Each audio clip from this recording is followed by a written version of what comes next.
Observations with Robert Meyer Burnett.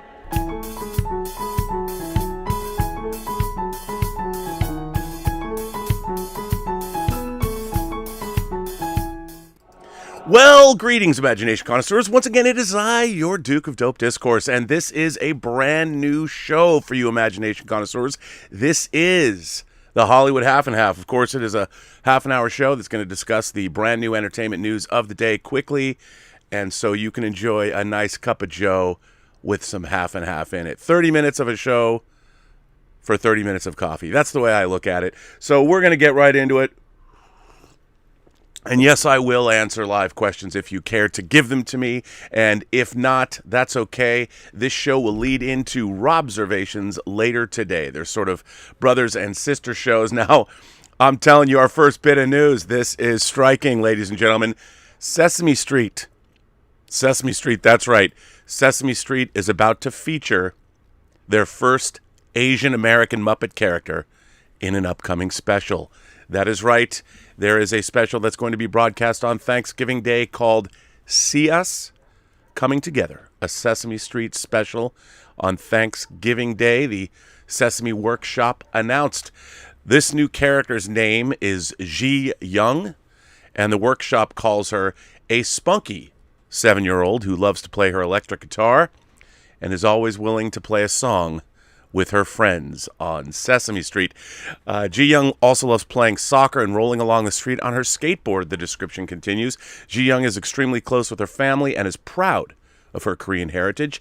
She loves playing music with her grandma and cooking her favorite food. Her family eats dinner together at the kitchen table every night, chatting in both Korean and English. Now, this show, See Us Coming Together, is part of the Sesame Workshop's Racial Justice Initiative, and it will be on platforms such as Cartoonito, on HBO Max. It'll be on PBS Kids and Sesame Street's YouTube, Facebook, and Instagram channels. The Sesame Workshop puppeteer Kathleen Kim is going to perform this character, and it is designed to, of course, spark discussion about anti-Asian racism. And the new special follows the Sesame Street friends through a Neighbor Day celebration. I think that's pretty neat, actually. It's a powerful thing when kids see people like themselves represented on screen and in stories. It supports them as they figure out who they are and who they want to be, says Alan Muracola, longtime Sesame Street cast member and co-director of See Us Coming Together. We can't wait for families to get to know Ji Young in this special and in future seasons of Sesame Street. So, I'm down with that. I'm absolutely down with a Sesame Street character, the first Asian American Sesame Street character. That sounds wonderful to me. Now, it wouldn't be a Morning Monday without a morning box office report, and by God, do we have one. No Time to Die, the 25th James Bond movie, and the end of Daniel Craig's tenure as the character, crossed 700 million global. It became the biggest Hollywood pick of the pandemic overseas. So that's pretty... Look, I understand that they probably were hoping for $1 billion. The first Bond film to cross the $1 billion threshold at the box office globally was, of course, Skyfall. Spectre fell short of that, but it came close. However, in our pandemic environment, and countries like Germany are still having a huge problem. They've got more of a surge of COVID cases now than they've ever had during the pandemic. So after 7 weekends of offshore release, MGM Universal's No Time to Die continues to bond with audiences. I didn't write this. I took this from Deadline. It's crossed 700 million global, and that includes 558 million at the international box office, making Bond 25, making No Time to Die, the biggest Hollywood movie overseas in 2021 and through the pandemic era. It passed Universal's Fast 9. It should be noted that in foreign markets, Universal released No Time to Die internationally. So Universal is having a pretty damn good year. So pretty nice. Globally, it hasn't quite passed Fast 9. I guess it's a little bit behind Fast 9. I was wrong, but it is coming, and it probably will take it out. And it had a great start in Australia and has now surpassed Skyfall's lifetime in 18 markets and Spectre's lifetime in 22. So that's pretty cool. I mean, I'm very excited about Jimmy Bond there, bringing up the British end once again. It's nice to see that No Time to Die, obviously, it was the most expensive James Bond movie, had a reported $250 million production cost, and because of interest payments and the fact that it was delayed, the film has exceeded $300 million in costs. So while $700 million doesn't put it in a very profitable range, it's certainly not a disaster at all, and it is certainly close to being into some kind of profitability, which I'm sure everyone is happy about. And it's not done. It's not done at the box office. Maybe it will surpass $800 million. It's got a couple more weeks until we get into, actually about a week, 10 days until we get into the holiday season here, where more movies obviously are coming out. And I bet you're wondering, hey, how did Eternals do? How did Eternals do at the box office this weekend? Well, it's also playing against Clifford, the Big Red Dog. So here we are. Despite the worst reviews for a Marvel movie, and of course its B cinema score, the second weekend of Disney's Marvel's Eternals did not implode, and Eternals wound up making $27.5 million for the weekend, and that's about 61% decline from last weekend, which is at the higher end of projections. It made $7.8 million on Friday. And its worldwide cum is at $284 million. And not bad. Not bad for characters. I mean, of all the Marvel movies that have come out, Eternals are probably even the least known. Yes, lesser known than even Shang-Chi. I was a kid growing up, and when I was growing up, I loved Shang-Chi. I loved Master of Kung Fu. So, man, it's really good. It's really good having coffee in the morning and doing these live shows. So, secondly, Clifford the Big Red Dog, came in much higher than the studio and the industry projections, despite the fact that this opened day and date with Paramount Plus, and it has $22 million in 5 days and $16.3 million for the weekend. And it's on an exclusive theatrical window in Canada, and that's where 6% of the weekend's ticket sales came from. And unlike the release of Paramount's Paw Patrol, it has number 2 Circuit Regal as part of its 3,700 theater count. They didn't have any skin in the game over there at Disney, but he is the studio. Bob Chapek's studio is the leader in family product, and thus has power and leverage to determine how industry releases films in the future. And the whole hybrid release of Clifford only brings to mind something Bob Chapek said earlier this week during Disney's Q4 earnings call, where he expressed the conglomerate sticking to a flexible theatrical Disney Plus distribution plan in the near future, because we're still unsure in terms of how the marketplace is going to react when family films come back with a theatrical first window. Now, here's the thing. Bob Chapek, what do I think about that? I think Bob, by saying that, hey, Disney's going to stick to a hybrid release if they want to. I do think that's a mistake. I think we've seen in the pandemic there's been a few exceptions. Obviously, Halloween Kills on Peacock and Clifford the Big Red Dog now on Paramount Plus. Both of those streaming services do not have the kind of numbers that something like Disney Plus does. So when Clifford had a hybrid release along with Halloween Kills hybrid release, I don't believe that as many people, they went to theaters. And I think that's probably a good thing. So good for Clifford the Big Red Dog for out-earning what expectations were for it, and doing so in the movie theaters where we all want to be. So that's pretty exciting. Now, for those of you Downton Abbey fans, that's right, Downton Abbey dropped a trailer today for their new feature film. Now, I bet you're thinking to yourself, wait a minute, Another feature film so quickly? Yes. The first Downton Abbey feature did some good business, and now you can find on YouTube the trailer for Downton Abbey, A New Era, where the Crowley family, they're off to the French Riviera. The British are coming, warns Charles Carson as the Downton Abbey fraternity head to the south of France in the sequel to 2019's feature film spin-off from the hit period TV series. It was directed by Simon Curtis, and Downton Abbey, A New Era sees the regular cast returning alongside newcomers Hugh Dancy, Laura Haddock, Natalie Bay, and Dominic West. You gotta love Dominic West.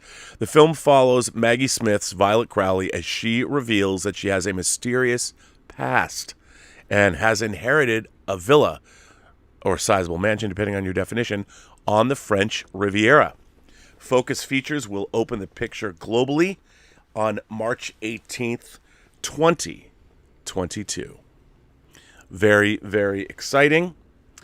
And the previous Downton Abbey film was a hit, and it grossed $97 million in the domestic box office here, and it made $237.9 million worldwide.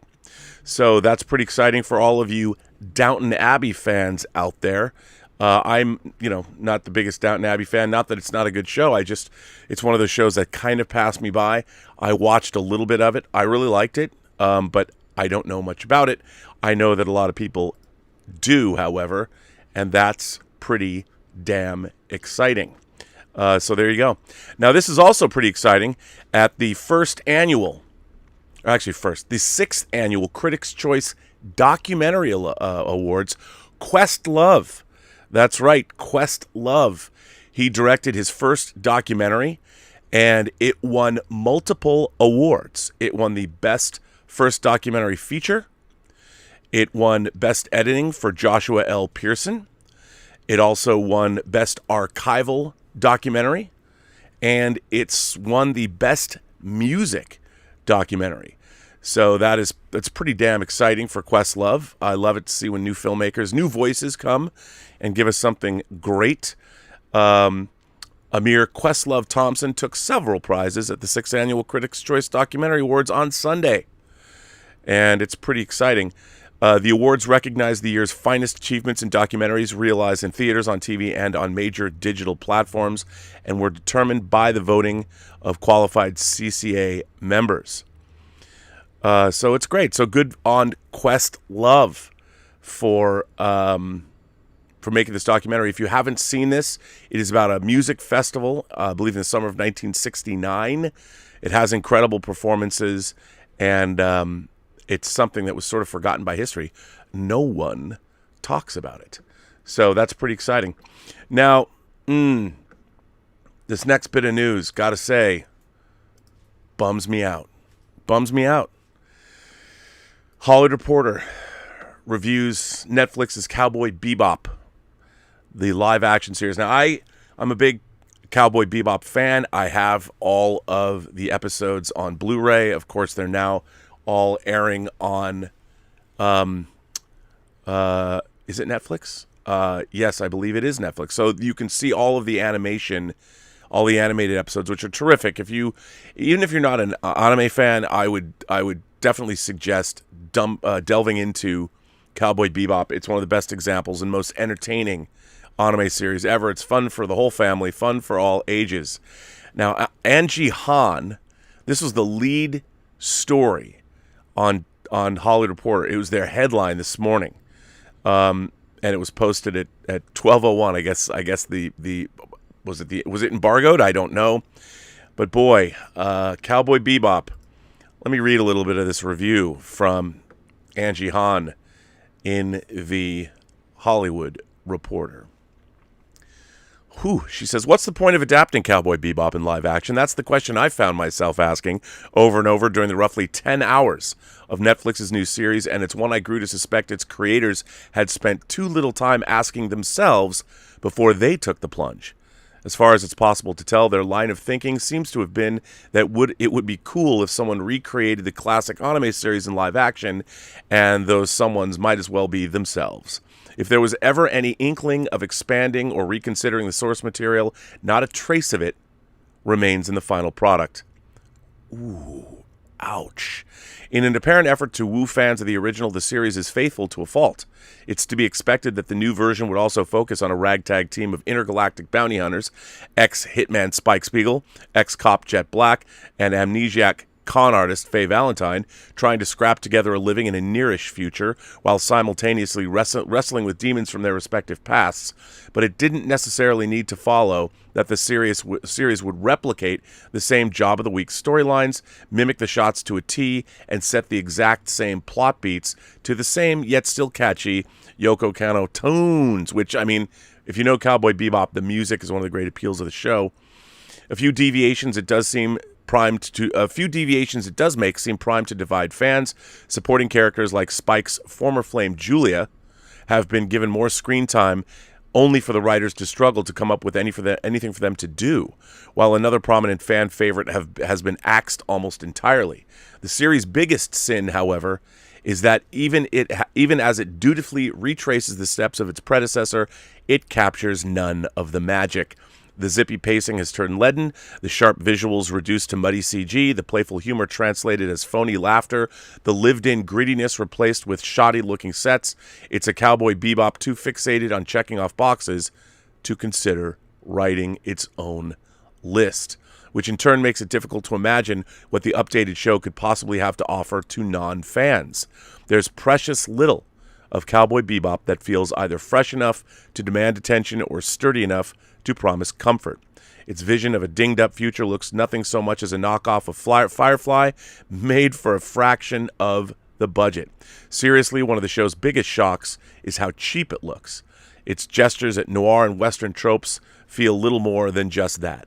Gestures, not earnest attempts to embody or enrich them in any way. That laziness carries over to most of its characters, who may have well been bar napkins scrawled with adjectives for all the depth they're given. Yeesh. I have to say, this is hugely disappointing to me. I was really looking forward to this series. A lot of people, it's translating anime into live action is a difficult proposition that frequently doesn't work for various reasons. I am very disappointed to hear this. Obviously, I'm going to watch it, but I'm not really sure where everything went so horribly awry here. I mean, hopefully, maybe I like it better than this reviewer does, but one never knows. So let me just jump in. People are saying, Insomatic 101 says, new morning show, so dope. Well, we'll see. We're going to work out the kinks. I got graphics. I got music coming. This is just the first show. I wanted to get this show on the road, so to speak. So, Insomatic 101, thank you for that. Jmeister 25 says, saw Eternals again. It is still awesome. I am a big Eternals fan, so I'm glad that you enjoyed it. What a cup of joe. So, that's good. Robert Perez says, good morning, Rob. Regarding No Way Home, I've been thinking, is Dr. Octopus a good guy? Thanks, and keep up the great work. Well, Robert, I don't know. I mean, I know this week is the big week. We're finally going to see the trailer. Is tomorrow the big trailer event? I think it is, at Regal Cinemas here. They're promising big surprises. I'm sure appearances by the cast and probably people from Marvel. So that happens tomorrow. That's something else that I should probably bring up and put on the show. I didn't think about that, but let's reveal. Let's see. Let's see what it says. So here we go. The Spider-Man No Way Home trailer. They're doing an event, and it's going to be interesting to see how they do that. Let's see. I wanted to get you more information about this trailer reveal. I should have. Hang on.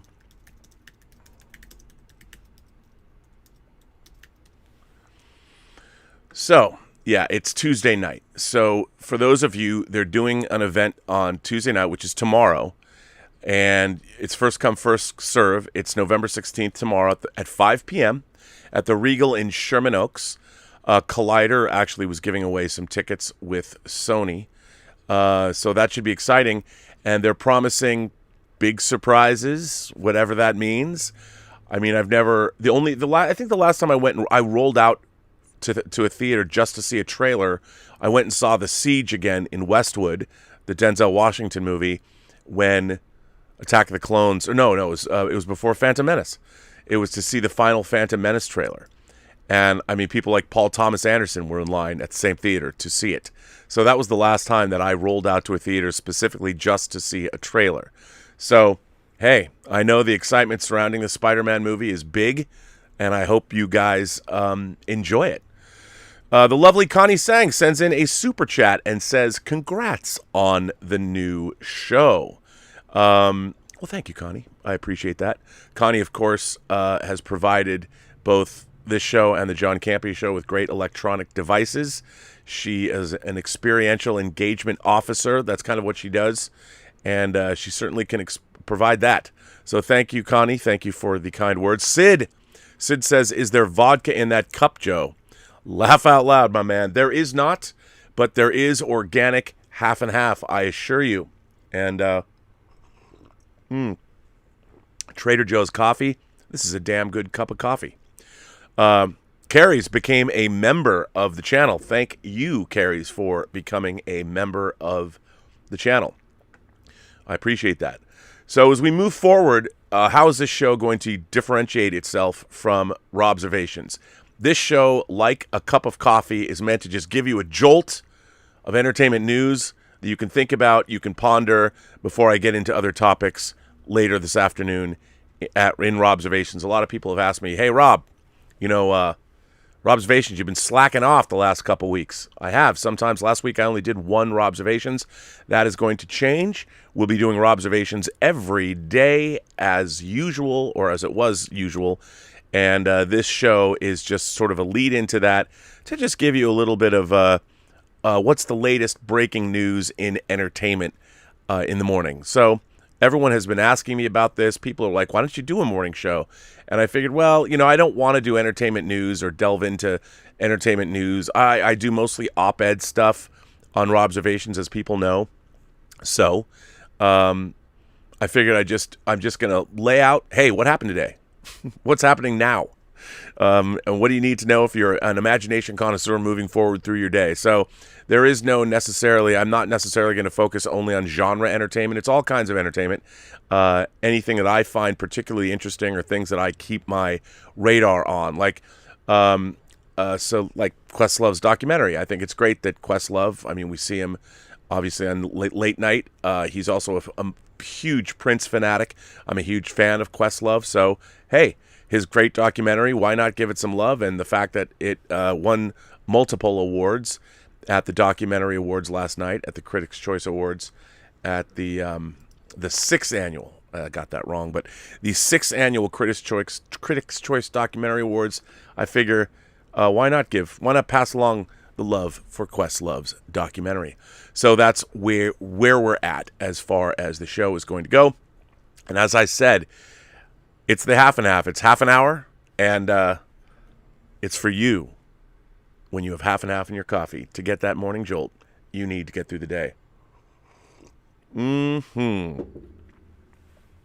So I think that's exciting.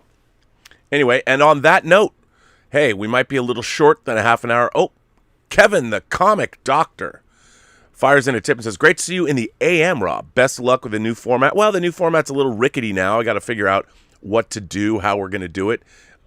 Keep it fresh, keep it new, keep it exciting.